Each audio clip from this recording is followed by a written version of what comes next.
Hello everyone, welcome to my channel Gul Study Point. This is Gulnashi Iqbal. आज की इस video में मैं आपको पीजीटी इंग्लिश का 2011 का पेपर सॉल्व करवाने जा रही हूँ। ये जो वीडियो है ये उन लोगों के लिए बहुत ज़्यादा इम्पोर्टेंट है जो उन्होंने पीजीटी टीजीटी के जो अभी वैकेंसी आई थी उनमें अप्लाई किया है, तो वो लोग प्रिपेयर भी कर रहे होंगे और आपको पता होना चाहिए कि अब जल्दी ही इसकी एग्ज़ाम डेट आने वाली है। तो अपनी प्रिपेयर को करते रहिए और जो प्रीवियस ईयर्स पेपर हैं उनको भी देखते रहिए। तो ये वीडियो उन लोगों के लिए बहुत ज़्यादा इम्पोर्टेंट है, इसलिए इस वीडियो को पूरा देखें। वीडियो पसंद आए तो वीडियो को लाइक और शेयर करें और चैनल को सब्सक्राइब करें। क्वेश्चन फर्स्ट है, पैसेज आपको दिया हुआ होगा। Read the following passage and answer the question 1 to 5 that follow. देखिए 1 से 5 तक क्वेश्चंस हैं जो आपको पैसेज से छांटने हैं। पैसेज आपके पास नहीं होगा तो ये 5 क्वेश्चंस मैं आपको छुड़वा दे रही हूँ। क्वेश्चन नंबर 6 है, ए स्टेटमेंट विच में contain 2 or more meanings is an example of. किस चीज़ का एग्जाम्पल है वो? एनेक्डोट का, एपिग्राफ का, एम्बिग्यूटी का या फॉइल का? तो ये एग्जाम्पल है एम्बिग्यूटी का। Option number C is correct. Next है, figure of speech wherein a comparison is made between two unlike quantities without the use of the words like or as termed. देखिए figure of speech के बारे में यहाँ पर बात की गई है। जब दो चीज़ों में कंपैरिजन किया गया हो और एज, लाइक और सो ये वर्ड्स इनमें से कोई सा भी दिया गया हो तो वहाँ पर सिमिली होता है, और जब कंपैरिजन किया गया हो और ये वर्ड ना दिए गए हों तब उसमें मेटाफर होता है। तो यहाँ पर यही कहा जा रहा है कि figure of speech where an comparison is made between two unlike quantities without the use of the words like or as termed. जहाँ पर जो चीज़ों में जो कंपैरिजन किया गया हो बिना लाइक और एज वर्ड के, तो वहां पर कौन सा कंपैरिजन होगा, यानी कि कौन सा अलंकार होगा? मेटाफर। नेक्स्ट क्वेश्चन है, a play on words wherein a word is used to convey 2 meanings at the same time is called. देखिए a play on words wherein, जहां पर a word is used to convey 2 meanings, जहां पर एक word को 2 meaning के लिए convey किया जाता है एट द सेम टाइम, एक ही समय में, तो वो क्या होता है? Pun. Option number first is correct. Next है, a works that make fun of another works by imitating some aspect of the writer's style is called satire, farce, parody या fable। तो इसको कहा जाता है parody. Option number C is correct.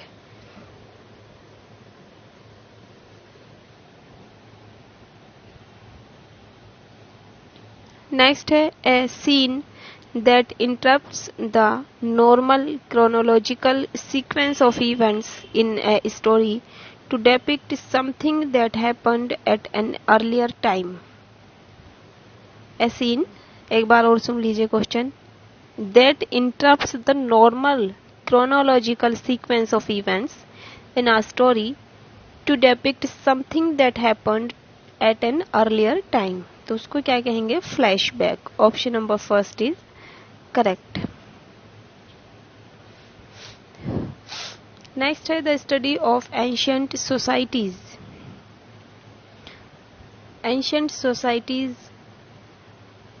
की study क्या कहलाती है? एंथ्रोपोलॉजी, आर्कियोलॉजी, हिस्ट्री या एथनोलॉजी? तो उसको कहा जाता है the study of ancient societies is called ethnology.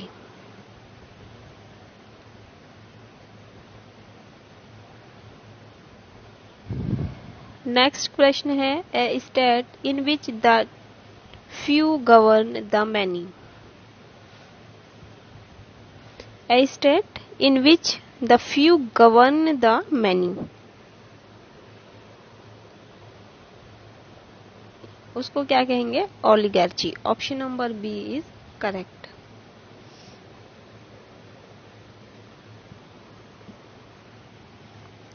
Next है medical of study of skin and its diseases.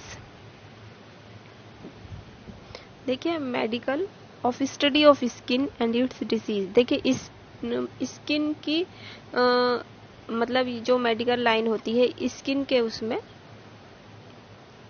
Skin के लिए आप जो स्टडी करेंगे मेडिकल लाइन में, और इसकी डिसीज के बारे में जो स्टडी करेंगे उसको क्या कहा जाता है? Dermatology. Option number C is correct.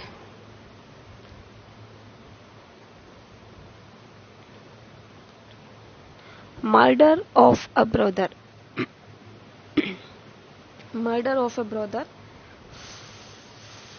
फ्रैट्रिसाइड। Option number D fratricide. Next है a light sailing boat built specially for racing. देखिए ए लाइट सेलिंग बोट, एक हल्की सी boat, sailing boat, built specially for racing, जो स्पेशली रेसिंग के लिए बनाई गई है, उसको क्या कहते हैं? याच। देखिए इसमें शुरू में ही खाली जगह दी गई है, इसमें आपको कोई सा वर्ड फिट करना है। The moon has no water, its solid crust does respond of the gravitational force of the earth. Although the moon has no water, its solid crust does respond to the gravitational force of the earth.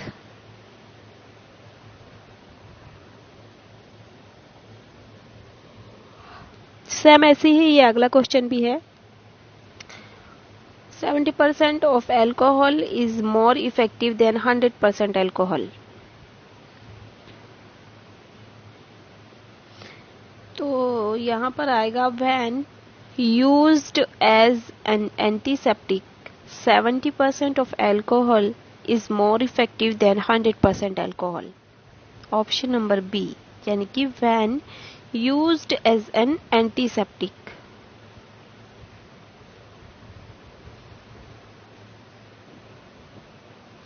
Next है hydrocarbons by engine exhaust reacts with nitrogen oxides to form complex toxic gases. Hydrocarbons given off by engine exhaust react with nitrogen oxides to form complex toxic gases. Option number B यहाँ पर आएगा hydrocarbons के बाद।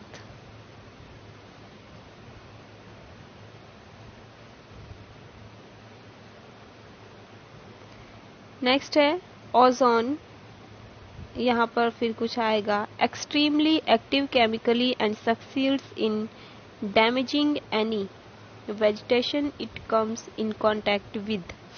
The oxygen is extremely active chemically and succeeds in damaging any vegetation it comes in contact with.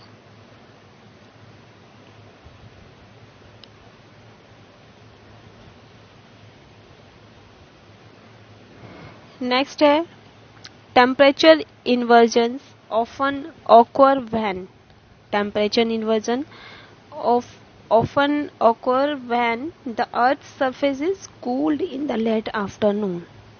when के बाद आएगा यहाँ खाली जगह में the earth's surface is cooled, जब पृथ्वी की सतह ठंडी की जाती है।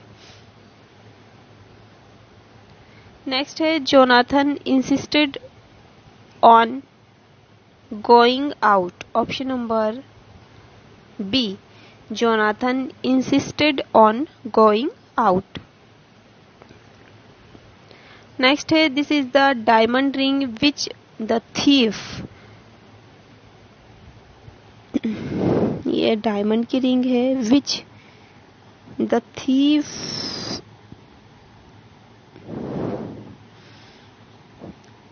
जो चोर ने चुराई, stole. Option number C is correct. Next है all the peoples are going to the beach. सारे पपील्स बीच पर जा रहे हैं। All the peoples are going to the beach. Next है prevent people from driving off the road, they put up more street lamps. In order to prevent people, यहाँ पर क्या आएगा शुरू में, in order to prevent people from driving off the road, they put up more street lamps. Next है I ate a piece of chocolate. Piece, देखिए PIECE, piece means टुकड़ा, और ये है ना PEACE, पीस। यहाँ पर पीस का मतलब हुआ शांति। स्पाइसेस मीन्स होते हैं मसाले।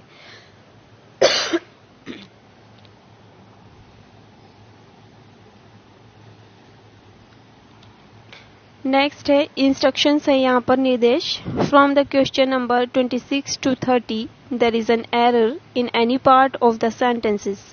Find out the error and tick the answer. देखिए 26 से 30 तक ऐसे क्वेश्चंस हैं जिन क्वेश्चंस में एक एरर है। आपको उस एरर को फाइंड आउट करना है और उसके आंसर को टिक करना है। देखिए after Newton has observed an apple fall to the ground the formulated the law of gravity. देखिए जब न्यूटन ने पेड़ से एप्पल को गिरते हुए देखा था तो उसने उस चीज को ऑब्जर्व किया और फिर उसने ग्रेविटी के नियम को बनाया। तो after Newton has observed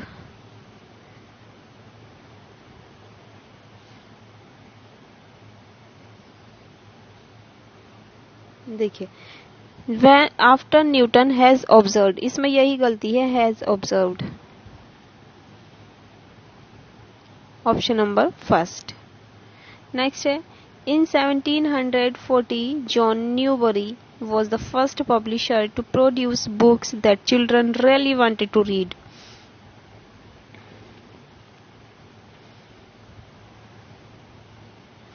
Option number D. Next है the name Albert Einstein has become synonymous with his theory of relativity in the minds of most scientists and laymen. Option number C, यानी कि the minds. Next है the most important method saving by individuals in recent year has been real estate investment. इसका first ही है the most important method saving. Option number first. The most important cause of tides is the gravitation attraction of the moon. तो ये है attraction of the moon, of attraction है attraction. Option number C. अगला instruction है change direct into indirect speech. देखिए आपको एक sentence दिया हुआ होगा डायरेक्ट स्पीच का, आपको उसको इनडायरेक्ट में जो उसका आएगा, मतलब चार ऑप्शन दिए हुए होंगे, आपको जो सही उसका इनडायरेक्ट होगा उस पर टिक करना है. Mohan said I want to visit my friend this weekend. Mohan ने कहा कि मैं अपने इस वीकेंड में अपने फ्रेंड के यहाँ जाना चाहता हूँ. तो ये हुआ जी असर्टिव सेंटेंस का हुआ. He Mohan said that he wanted to visit his friend that weekend.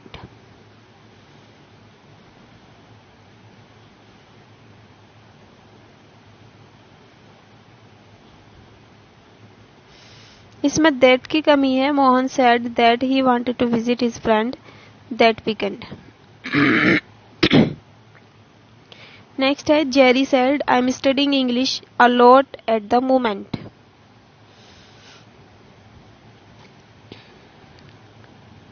Jerry said that he was studying English a lot at the moment.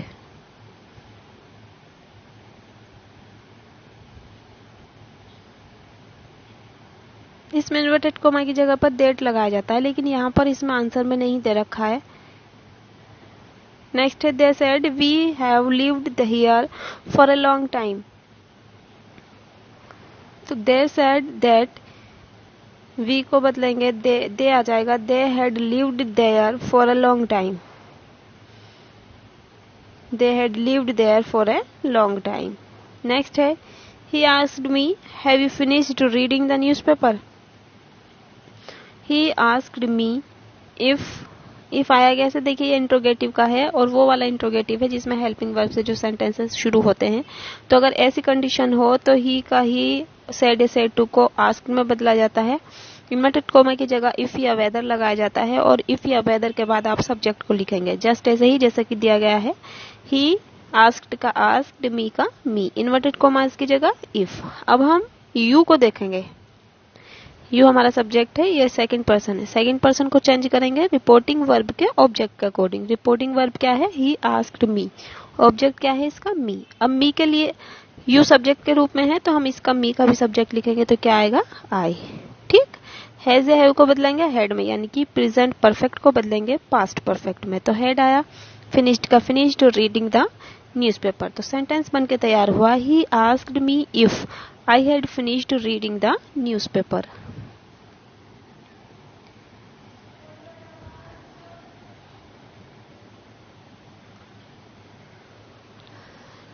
Next question है I get up every morning at 7 o'clock Peter said.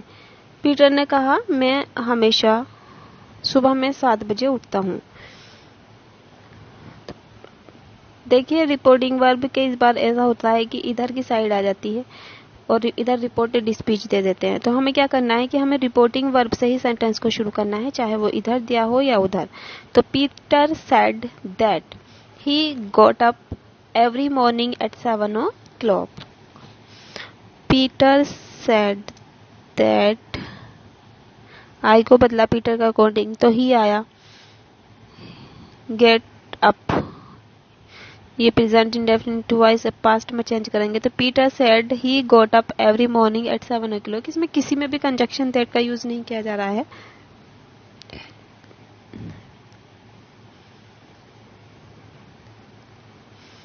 Next है ही and his brother.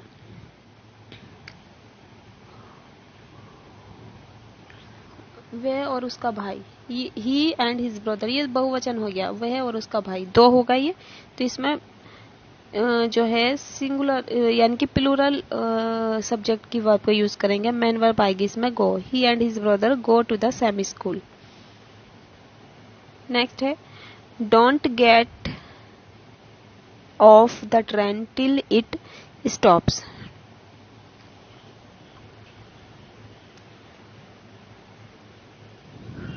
अगला प्रश्न है I for 6 years now I have been studying English for 6 years now।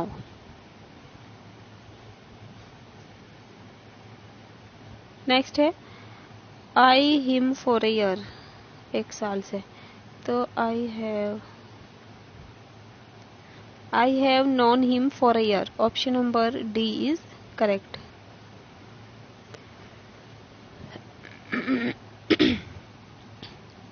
Instructions हैं identify the correct spelled word in each of the following sentences. Question 42 45 से जो है efficient, betterment, treatment, employed. तो इसमें option number first ही है efficient, यही spelling सही है। बेटरमेंट की भी गलत है, ट्रीटमेंट की भी गलत है, एम्प्लॉयड की भी गलत है। नेक्स्ट क्वेश्चन है कंस्पिशियस, कॉन्टिजियस, कॉन्शियस और कॉन्शियस, CONCIOUS, कॉन्टेंशियस, कॉन्स्पिशियस। इसका सी सही लग रहा है मुझे, लेकिन इसमें दे रखा है option number A conspicuous. Next है गारंटी। गारंटी की स्पेलिंग बताइए। GUARANTEE। Option number B is correct. Passenger, PASSENGER, passenger. Option number B is correct.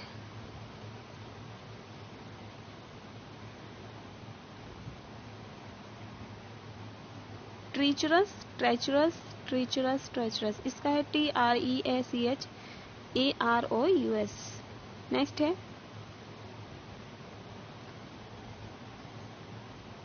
क्लेप्टोमानिया, KLEPTOMANIA, क्लेप्टोमानिया।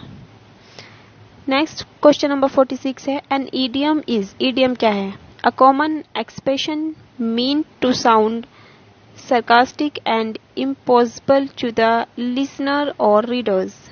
An idiotic expression repeatedly used by a cultural or language group. A commonly used phrase or expression with a meaning different from a literal translation. ये कोई सा नहीं। C. A commonly used phrase or expression with a meaning different from a literal translation.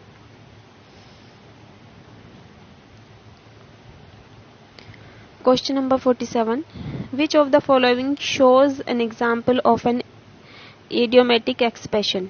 His investment failed and he lost the family nest egg.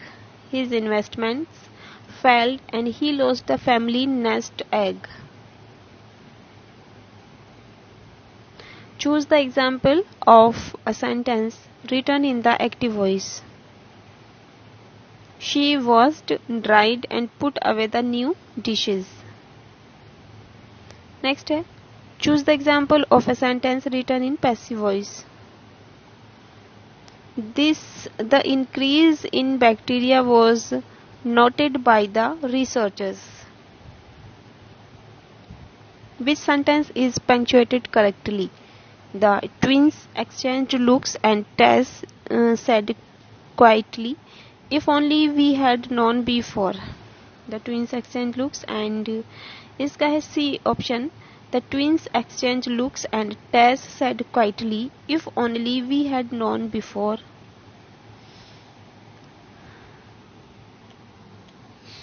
तो ये थी हमारी आज की वीडियो जिसमें मैंने आप लोगों के साथ 50 क्वेश्चंस को डिस्कस किया है। आई होप वीडियो आपको पसंद आई होगी। अगर किसी भी व्यूवर्स को लग रहा है कि मेरा बताया गया आंसर रॉन्ग है तो प्लीज़ कमेंट कीजिए और बताइए कि कौन सा आंसर सही है। वीडियो आपको पसंद आई हो तो वीडियो को लाइक और शेयर करें और चैनल को सब्सक्राइब करें और बेल आइकन को प्रेस करें ताकि मेरी वीडियोस का नोटिफिकेशन आप लोगों तक पहुंचते रहे। तो चलिए चलते हैं, मिलते हैं अगली वीडियो में। Bye bye.